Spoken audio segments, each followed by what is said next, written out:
అమెరికాలోని హ్యూస్టన్లో దారుణ ఘటన చోటు చేసుకుంది. నేపాల్కు చెందిన 21 ఏళ్ల యువతిని తుపాకీతో కాల్చి చంపిన భారత సంతతి వ్యక్తి. అమెరికా అపార్ట్మెంట్లో దోపిడీకి వెళ్లి కాల్చి చంపిన నిందితుడు బాబీ షిన్సా.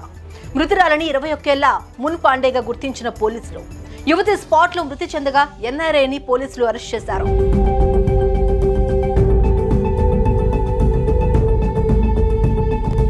అమెరికాలోని హ్యూస్టన్లో నేపాల్కు చెందిన 21 ఏళ్ల విద్యార్థిని మున పాండే మాస్టర్స్ చేసేందుకు వచ్చింది. హ్యూస్టన్లోని ఓ అపార్ట్మెంట్లో పాండే రెంట్కుంటున్నట్లుగా పోలీసులు సమాచారం ఇచ్చారు.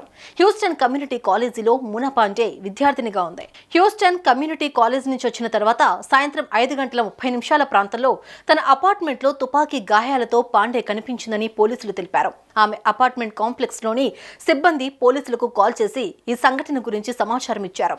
వెంటనే అక్కడికి వచ్చిన పోలీసులు పాండేను రక్తపు మడుగుల్లో నిర్జీవంగా పడి ఉండటాన్ని గుర్తించారు. వెంటనే ఆమెని ఆసుపత్రికి తరలించారు. అప్పటికే మృతి చెందింది.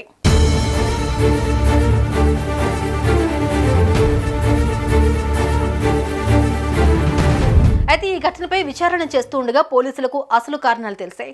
మృతురాలు మునపాండే హ్యూస్టన్లో నివసిస్తున్న తన అపార్ట్మెంట్లో దొంగతనానికి ఓ భారత సంతతి వ్యక్తి వచ్చినట్లుగా తెలుస్తోంది.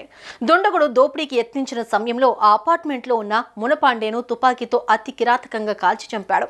కాగా పోలీసుల దర్యాప్తులో నిందితుడు 52 ఏళ్ల బాబీ షిన్సాగా గుర్తించి అదుపులోకి తీసుకున్నారు. హత్య జరిగిన 2 రోజుల తర్వాత సీసీటీవీ ద్వారా ఆమె ఇంటికి వచ్చిన బాబీ షిన్సా ఫోటోను హ్యూస్టన్ పోలీసులు గుర్తించారు. ఆ మరుసటి రోజే నిందితుడు భారత సంతతి బాబీ షిన్సాను అరెస్ట్ చేసి హత్యానేరం మోపినట్లుగా పోలీసులు తెలిపారు. నిందితుడిని అరెస్ట్ చేసి కోర్టులో ప్రవేశపెట్టిన పోలీసులు బాబీ షిన్సాపై పలు సెక్షన్ల కింద కేసు నమోదు చేశారు. ఈ నేపథ్యంలో కోర్టు నిందితుడికి బెయిల్ ఇచ్చేందుకు నిరాకరించింది.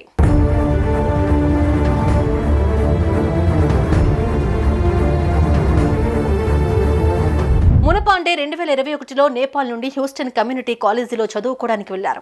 అపార్ట్మెంట్లో పాండే మృతదేహాన్ని గుర్తించడానికి ముందు తన తల్లి అనిత మునపాండేతో మాట్లాడేందుకు చాలా సార్లు ప్రయత్నం చేసిందని, అయినా తల్లికి అందుబాటులోకి రాలేదని హ్యూస్టన్లోని నేపాల్ అసోసియేషన్కు చెందిన సభ్యుడు తెలిపారు. మునపాండే అంత్యక్రియల కోసం తల్లిని రప్పించేందుకు ఆన్లైన్లోని గోఫండ్మీ ద్వారా ఫండ్ రైజింగ్ చేస్తున్నారు నేపాలీలు. పాండే తల్లి హ్యూస్టన్కు వెళ్లేందుకు ప్రయాణ ఏర్పాట్ల కోసం సహాయం చేసేందుకు నేపాల్ కాన్సులేట్తో కలిసి అసోసియేషన్ పనిచేస్తోంది.